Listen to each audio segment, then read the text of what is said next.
Welcome to the Gilmore cabin, Freedman's farm here at James Madison's Montpelier. My name is Christian Cotz. I'm the Director of Education and Visitor Engagement for Montpelier.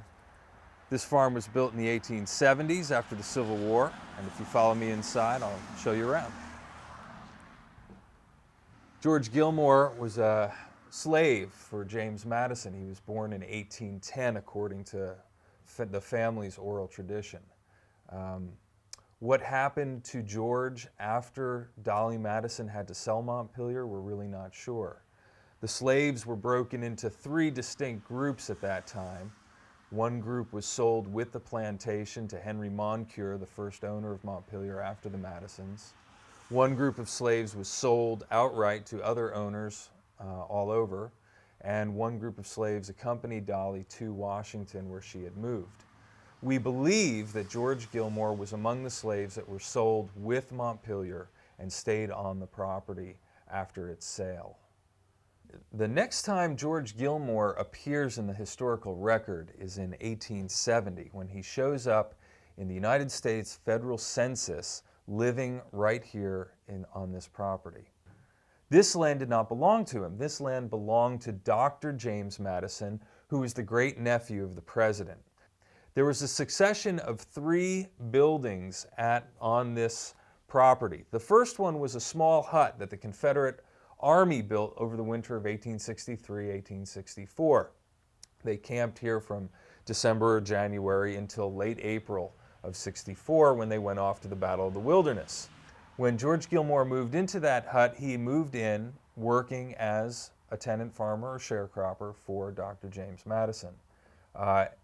Over time, he cobbled together a few of those other Confederate huts to build a larger structure. If you look at this photograph, what you can see is the hut site. Here's the chimney base from the hut site with the hut extending this way. It's not outlined on the picture. And then the first structure that George built for he and his family to live in, removing the chimney base and rebuilding a stouter chimney here.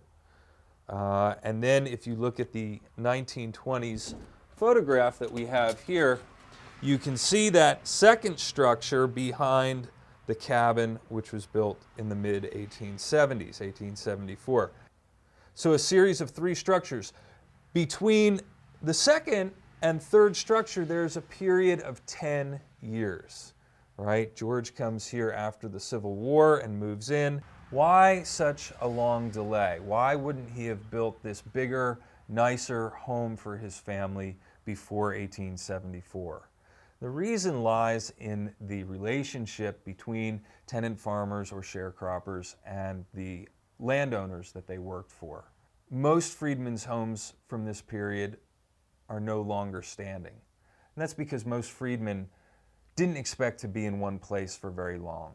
George, on the other hand, gives it time, waits the 10 years, finally decides that, yes, indeed, I am going to be able to trust this man, and builds his home in 1874. Compared to other homes, to other freedmen's homes of this period, this cabin was built to last. This cabin has stood for over 100 years. There are very few freedmen's homes left in the United States.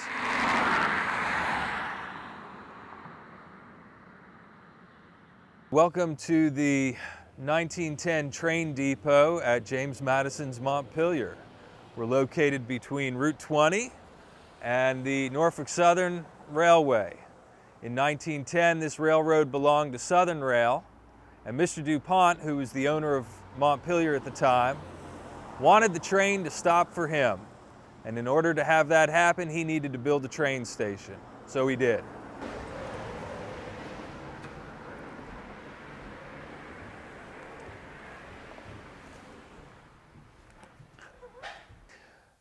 As we leave this space and go over to the other side of the building, we have to remember that we have the freedom to do that today.